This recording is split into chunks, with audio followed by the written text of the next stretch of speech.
Hello दोस्तों, कैसे हो आप दोस्तों। आज आपको बताने वाले ईपीएस 95 पेंशन वृद्धि से संबंधित एक और नई जानकारी आ गई है। नया अपडेट आ गया है। एक न्यूज पत्र के अनुसार हम आपको दिखाएंगे, बताएंगे, ताकि आप यहां पढ़ सको। यहां पे लिखा हुआ है ईपीएफओ में न्यूनतम पेंशन बेसिक सैलरी लिमिट बढ़ाने की तैयारी। और अगर आप इसको सही से देखोगे इस न्यूज़पेपर को, तो ऊपर ही आपको नजर आएगा पत्रिका जहां लिखा हुआ है, वहां लिखा हुआ है ग्वालियर बुधवार 9 अक्टूबर 2024। ठीक है, एकदम नया अपडेट है, नई न्यूज है। नई पत्रिका के अनुसार यहाँ पर बोला गया है ईपीएफओ में न्यूनतम पेंशन बेसिक सैलरी लिमिट बढ़ाने की तैयारी शुरू कर दी गई है। अब ये कैसे है, ये सब कुछ मैं आपको डिटेल से बताऊंगा। बस आपसे छोटी सी रिक्वेस्ट है, चैनल पर अगर आप नए हो ना, तो प्लीज चैनल को सब्सक्राइब आप जरूर कर लेना। तो अपडेट क्या है यह हम आपको बता देते हैं। यहाँ पर लिखा हुआ है, इसको आप आराम से पढ़ना, समझना। यहाँ पर मैं आपको बताऊंगा। दोस्तों, मैं इसको जूम इसलिए कर रहा हूँ ताकि मैं आपको सही से समझा सकूं। जो इसमें लिखा है वही बात मैं बोलूंगा। यहाँ पर नई दिल्ली के अनुसार समझ में आ रहा है कि केंद्र सामाजिक सुरक्षा कवरेज बढ़ाने को कर्मचारी भविष्य निधि ईपीएफ में बदलाव करने की तैयारी में है। सरकार ईपीएफ में न्यूनतम पेंशन को मौजूदा 1000 से बढ़ा सकती है। मतलब जो 1000 इस समय चल रहा है उसको यहाँ पर बढ़ा सकती है। साथ ही रिटायरमेंट के समय पेंशन फंड में से आंशिक विड्रॉल की फैसिलिटी भी दी जाए ओ का प्रस्ताव है। सरकार ईपीएफओ को बैंकों के तर्ज पर खड़ा चाहती है, जैसा कि इसके लिए नियमों में बड़े बदलाव किए जाने की उम्मीद है। रिपोर्ट के अनुसार हम आपको बता देते कि इसके मुताबिक सरकार चाहती है कि शादियों, मेडिकल ट्रीटमेंट, बच्चों की शिक्षा के लिए आसानी से पैसे विड्रॉल की सुविधा ईपीएफओ पोर्टल के माध्यम से इजाजत दी जाए। ठीक है, अब इसको कैसे बढ़ाने की तैयारी चल रही है ये यहाँ पर आपको समझना है। मैं आपको बताऊंगा। यहाँ पर लिखा हुआ है ना,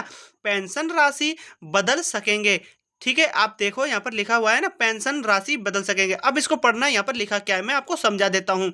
श्रम एवं और रोजगार मंत्री मनसुख मांडविया ने अधिकारियों को, आप जानते होंगे मनसुख मांडविया जी कौन है, श्रम मंत्री यहाँ पर है, और उसके अधिकारियों के रिटायरमेंट के समय विड्रॉल के नियमों को लचीला बनाने का सुझाव दिया है, जिससे सब्सक्राइबर्स बेहतर तरीके से फाइनेंशियल प्लानिंग कर सकेंगे और पेंशन के तौर पर सालाना मिलने वाले रकम में बदलाव कर सकेंगे। कंस्ट्रक्शन वर्कर्स के नाम पर जो फंड राज्यों की ओर से वसूला जाता है वह ऐसे ही पड़ा रह जाता है। मंत्रालय उस फंड को ट्रैप करने पर विचार कर रहा है। राज्यों के पास करीब जो 75,000 करोड़ रुपए का फंड पड़ा है, जिसका इस्तेमाल पीएफ कॉरपोरेशन के साथ पेंशन के लिए किया जा सकता है। तो यहाँ पर बहुत बड़ी न्यूज़ है ये। अब मैं इसको समझाता हूँ, लिमिट कैसे बढ़ाई जाएगी इसको भी आपको समझना है। इन हैंड सैलरी घट जाएगी जिसके माध्यम से, और नीचे जो लिखा हुआ है, अब दोस्तों इसको यहाँ पर समझिए। यहाँ पर लिखा हुआ है, इसके नीचे जो इन हैंड सैलरी घट जाएगी, इसके जस्ट नीचे आप देखो, पढ़िए। यहाँ पर लिखा है, मैं आपको बता देता हूँ। जानकारों का कहना है कि वेतन सीमा बढ़ाने से सरकार को निजी क्षेत्र दोनों में वित्तीय बोझ काफी बढ़ जाएगा, क्योंकि इससे नियोक्ता की ओर से ईपीएफ और ईपीएस में किया जाने वाला योगदान काफी बढ़ जाएगा। इससे रिटायरमेंट के बाद कर्मचारियों को अधिक पेंशन मिलेगी और पर उनको टेक होम सैलरी यानी इन हैंड सैलरी घट जाएगी। ठीक है, तो ये इन हैंड सैलरी जो घट जाएगी उसका मतलब यह है, आप समझ गए होंगे। आप आराम से पढ़ लेना, क्योंकि मैं से ये जो वीडियो है इसको सही से समझाना पड़ता है, लेकिन आप इसको आराम से, इसको आप रोक के आराम से पढ़ना, समझ में आपको सही से आ जाएगा। अब यहाँ पर लिखा हुआ है ना, वेज सीलिंग बढ़ेगी। अब वेज सीलिंग क्या होता है, ठीक है, इसको समझना। सरकार वर्ष 2025 की शुरुआत में ईपीएफओ के लिए सैलरी की अधिकतम जो सीमा है वो बढ़ सकती है। रिपोर्ट्स के अनुसार हम आपको बता देते हैं, ईपीएफओ में वेज लिमिट जो है वह 15,000 रुपये से बढ़ाकर 25,000 रुपये किया जा सकता है। ईएसआईसी के लिए भी वेतन सीमा 21,000 रुपये से बढ़ाकर 25,000 रुपये किया जा सकता है। इसको वेज सीलिंग बढ़ने से ईपीएफ और ईएसआईसी के दायरे में 1 करोड़ अतिरिक्त कर्मचारी आ सकते हैं। तो यहाँ पर जो वेज सीलिंग बढ़ेगी वो इस लिमिट के अनुसार बढ़ेगी। ठीक है, तो ये एक मैं आपको जो जानकारी दे रहा हूँ ये 9 अक्टूबर के अनुसार की जानकारी मैं आपको दे रहा हूँ। 9 अक्टूबर 2024 का है, नया अपडेट है ईपीएफओ की तरफ से। अब यहाँ पर आपको जो पेंशन कवरेज का दायरा बढ़ेगा, कैसे बढ़ेगा इसको समझना जरूरी है, क्योंकि यहाँ पर पेंशन की ही बात चल रही है तो पेंशन को समझना बहुत जरूरी है। यहाँ पर लिखा हुआ है ना, ईपीएफ नियमों के मुताबिक अगर किसी कर्मचारी की बेसिक सैलरी 15,000 से अधिक है तो वे ईपीएस से नहीं जुड़ सकते हैं, भले ही ईपीएफ स्कीम से जुड़े हो। अगर ईपीएफओ के लिए वेज लिमिट 15,000 रुपये से बढ़ाकर 25,000 रुपये कर दिया जाता है तो वैसे कर्मचारी भी ईपीएस योजना से जुड़ पाएंगे। जिनकी जो बेसिक सैलरी है 15,000 रुपये से अधिक है, ऐसे कर्मचारियों को रिटायरमेंट के बाद पेंशन मिल सकेगी। अधिकांश राज्यों में न्यूनतम मजदूरी मासिक मजदूरी 18,000 से 25,000 रुपये के बीच है। अभी की जो ये योजना है वह 15,000 रुपये वेतन सीमा की वजह से ऐसे कर्मचारी पेंशन बीमा जैसे सामाजिक सुरक्षा से वंचित हो जाते हैं।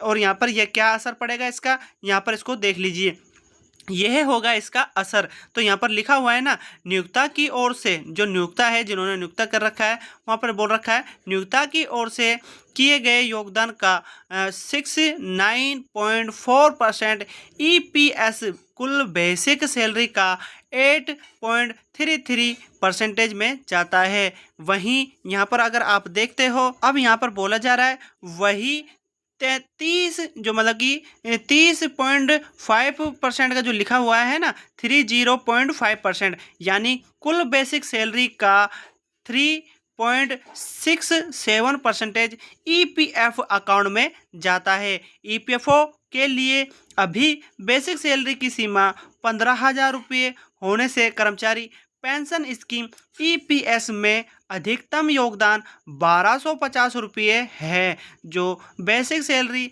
21,000 रुपये होने पर बढ़कर 1,700 मतलब कि यहाँ पर बोला जा रहा है 1,749 रुपया मतलब 1,749 रुपये हो जाएगा।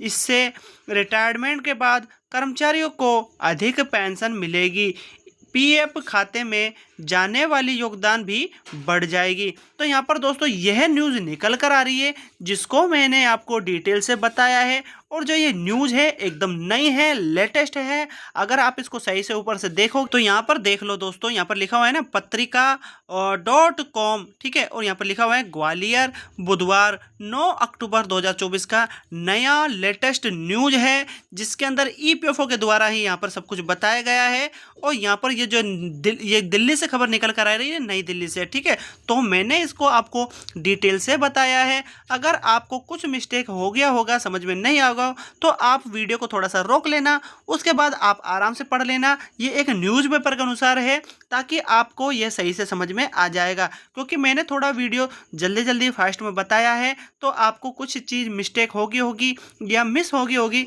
तो आप ऐसे पढ़ लेना। तो मैं आपसे बस एक ही बात कहूँगा, क्योंकि जो भी नया अपडेट आता है ईपीएस 95 पेंशन वृद्धि से संबंधित, ओपीएस से संबंधित, एनपीएस से संबंधित, यूपीएस से संबंधित, तो वह सभी अपडेट मैं आपको मेरे चैनल के माध्यम से देता रहता हूं। तो दोस्तों इस वीडियो के माध्यम से बस मुझको आपको यही अपडेट देना था कि जो नया अपडेट आया है ईपीएस 95 पेंशन वृद्धि से संबंधित, वही अपडेट मैंने आपको अवगत कराया है, तो आपको यह समझ में आ गया होगा। तो आशा करता हूँ दोस्तों यह वीडियो आपको समझ में भी आया होगा और पसंद भी आया होगा। तो दोस्तों कैसा लगा मेरी वीडियो? अगर मेरी वीडियो आपको पसंद आए तो लाइक करें, आगे शेयर करें, और प्लीज़ इस चैनल को आप सब्सक्राइब जरूर कर लेना, क्योंकि हम ईपीएस 95 पेंशन वृद्धि से संबंधित, एरियर से संबंधित, ओपीएस से संबंधित, एनपीएस से संबंधित, यूपीएस से संबंधित, एनएसी की जो भी बैठक होती है, सम्मेलन होता है या आंदोलन होता है, या जो भी अपडेट निकल कर आता है उसके अनुसार, राष्ट्रीय संघर्ष समिति के अनुसार, वह सभी अपडेट हम आपको हमारे चैनल के माध्यम से